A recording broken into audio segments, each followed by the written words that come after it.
What up? This is Ramashkin covering movies, TV, and entertainment, and here's my review of Netflix new series, The Law According to Lidia Poet.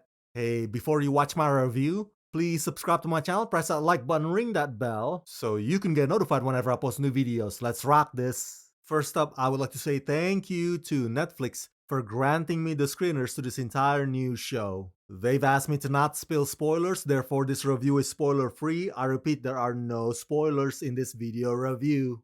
Okay, The Law According to Lidia Poet hails from the country Italia. That's right. Buongiorno, mamma mia, Roberto Mancini! When the moon hits your eye like a big pizza pie, that's amore.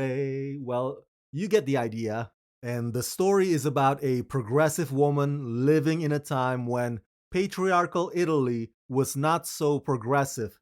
In fact, they were downright bigots. I mean, here's one way to look at it.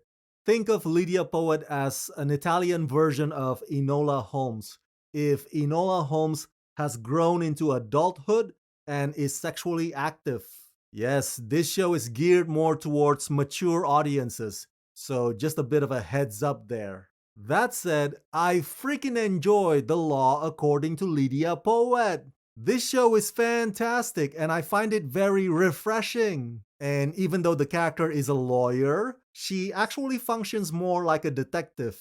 And the cases are astute, discerning, and well thought out. It's a great combination of drama, mystery, with a light sense of humor, and a profound feminist social commentary that powerfully compels you to cheer for Lidia every step of the way. Created by Guido Luculano and Davide Orsini, and directed by Matteo Rovere and Letizia Lamartire, The Law According to Lidia Poet is set in Turin, end of the 19th century.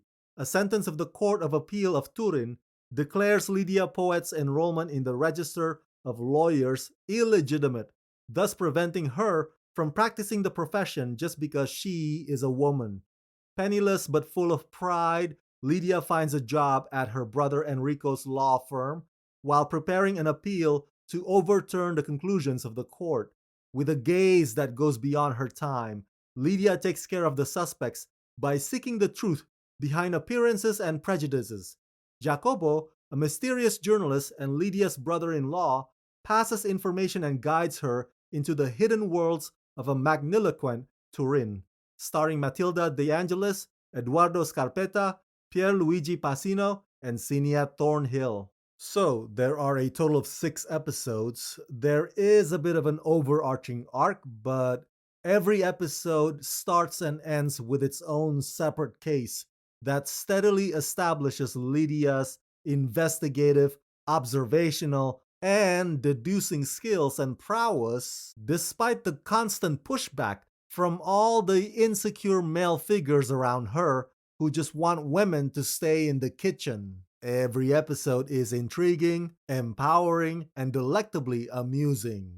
Those of you fans of period pieces are gonna get a kick out of watching this show. And while the tone is not as bright and colorful as Bridgerton, for example, The Law According to Lidia Poet does reside in similar shades, but its constant objective is to make Lidia appear as if she doesn't belong in the world of men. So her dresses, her vibe, and her speeches always stick out like a sore thumb, either at a crime scene, in courtroom, or even in prison. By the way, the character Lidia Poet is loosely inspired by the actual historical figure Lidia Poët, the first modern female Italian lawyer whose disbarring led to a movement that eventually allowed women to practice law in Italy.